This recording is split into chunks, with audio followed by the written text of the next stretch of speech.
Hey guys, today I got another disassembly video. This time we're taking a look at what is probably my favorite rifle, the FN FS2000, which is incredibly different and unique, and it really shows in the disassembly. So let's tear into it and see how this thing works. All right guys, so we're gonna go ahead and start things off by popping out our magazine. And I'll just pull straight out the bottom. A little bit of tension there because of the rubber gaskets in there, which we'll take a look at in a minute. And then actually I'll show you just how to clear it as well. So we have our little toilet bowl cover here. So we just pop that guy up. And there you can see our bolt as well as the lifting mechanism. And if you lock open your bolt, you can see into the chamber there. So that is the only way to really check if it's unloaded. And we'll go ahead and send that home.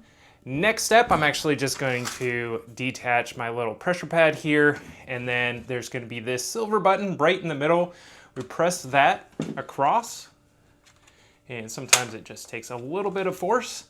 And at that point, we can go ahead and slide with a tiny bit of force our entire upper receiver off of the stock. Now, looking down in the stock here, we can see we have our bolt carrier as well as our recoil spring, all that fun stuff in there. To get that out, we go ahead and press forward on it. We'll see the bolt and carrier slide out here. And then there's a little cutout here. If we just pull it forward to there, where it will just lift straight out of the stock. And at that point, we can go ahead and set this guy aside. Now, looking at the rest of the stock here, the handguard actually pulls straight off, so we can just pull that guy right off the bottom here. Really don't need to do anything with that. If you're gonna install a rail or something, this is where you're gonna go ahead and do it there. And then looking at the back of the stock, we have this rubber butt plate, and what we do is we go ahead and lift up on the bottom of it, and then it takes a little bit of force here, but we just work it up and off the back of the stock. And looking at this in here, you can see there's just a couple of rails in there which correspond to some rails right here in the back of the receiver. But then we can go ahead and pull our trigger group out the back of the stock. And looking at the trigger group, it's a pretty typical bullpup style trigger group, not too dissimilar from the AUG and especially the PS90. And you can see we have our sear here, so if we pull back on that, it'll release the hammer. And then these two hooks here are disconnectors, so if we press down just a little bit, it'll walk underneath there, and then it'll get caught by the sear there again. Now, something worth pointing out in here are going to be the rubber gaskets in the magazine well. So you can see there's a couple of little outcroppings in there, and those are meant to correspond and fit with a standard aluminum or steel style Stanag magazine. So if you insert it in there, it's going to go ahead and seal all the way around the magazine. So that is why these don't drop free, and there's a little bit of tension when you go to pull it out of there.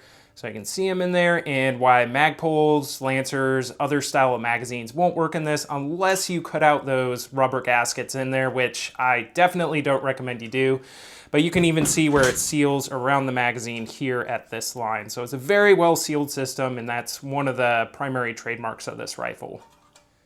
Now, disassembling the bolt carrier group is a bit of a pain on this guy, and it's incredibly unique because you have this little shell lifter here, which is part of that forward ejection mechanism. Now, to go ahead and get that shell lifter off, what we need to do is pull down on the recoil spring here. So this is a little awkward to show you, but you need to press down on that. And then eventually it's going to go ahead and release this polymer kind of chute, which shoots the cases up into the upper receiver, which I'll show you in a second here. From there, we can go ahead and take a look at our bolt carrier group. This lever here is essentially our ejector because this lifts up and presses forward on the empty casings and shoots it into that chute.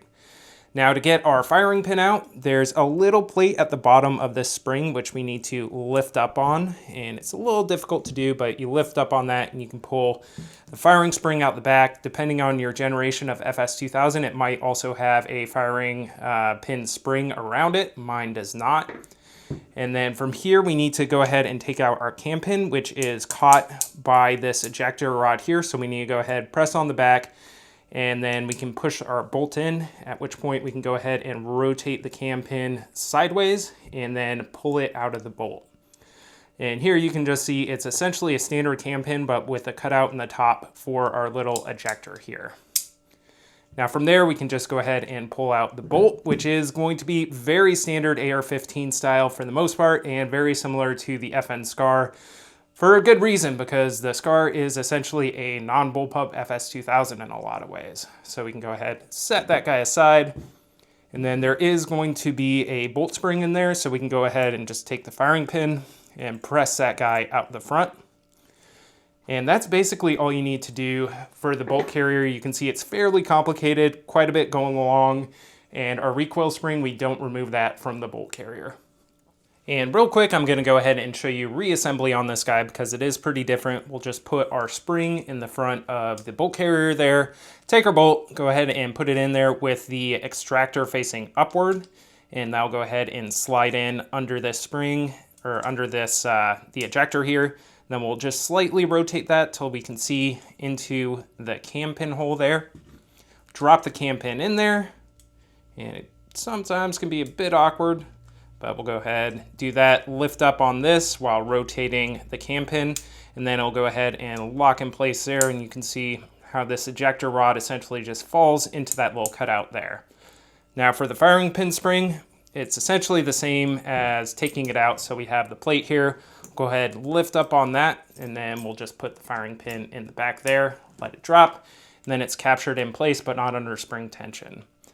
Now the most awkward part is getting this guy back on here, and this takes a little bit of practice to do. And then again, we have this spring follower kind of thing here, so what we need to do, try and find a good angle to do this, is press down on that. Then we're going to take our shell lifter here and then lift it up into place around the bolt, at which point it'll go ahead and capture it, and our bolt carrier group is reassembled. Now, checking out the upper receiver here, there's a couple of things to look at. In the back, you can see we have the chamber here, which is nice and exposed, and up here is actually the ejection chute. So if I take a dummy cartridge here, and it will just be held in place by this little clip in the chute until the ejector hits it, forces it forward, at which point it'll go along the top of the receiver in the ejection chute, and then it will eventually pop open this front door and pop out the front there. So pretty interesting system, and in my experience works incredibly well. Now looking at the front, of course, we do have our dust cover here, and then on the other side of the receiver we have the charging handle, which just stays in place in its little slot here, and then our gas block up here with the gas plug. It has two settings, normal and adverse. Now to remove it, it's pretty simple to do here. We just need to press in on the detent and rotate it, at which point it's going to go ahead and pop out the front of the receiver here when you get it in the right spot, and it just pulls out like that. So you can see this gas plug is almost identical to what's in the SCAR. So they basically just pulled this straight out of there, put it in the SCAR, and we'll set that guy aside. And then looking at the front here, you can see we still have the piston in there, but the gas block is offset to the side there. Now getting the piston out is a bit of a pain. So what we need to do is get it out from the back. So with that, I'll go ahead and take just a cleaning rod here, and then if we look in the back of the receiver, there is a little slot here, and what we essentially have to do is get the cleaning rod all the way to the front and push it out the back of the gas block. So we'll go ahead and slide that in there through the charging handle and try to do that to where you can kind of see it in there. And then it'll go ahead, slide through the front there. We just need to get it into the gas block, which I believe it is, and then just press forward, and we'll see the piston just pop out the front here. And as you can see, the piston is again essentially identical to what's in this car. And here's the FN FS2000 fully disassembled. So thank you guys for checking out the video. Please like, share, subscribe, all that fun stuff, and stick around for more reviews.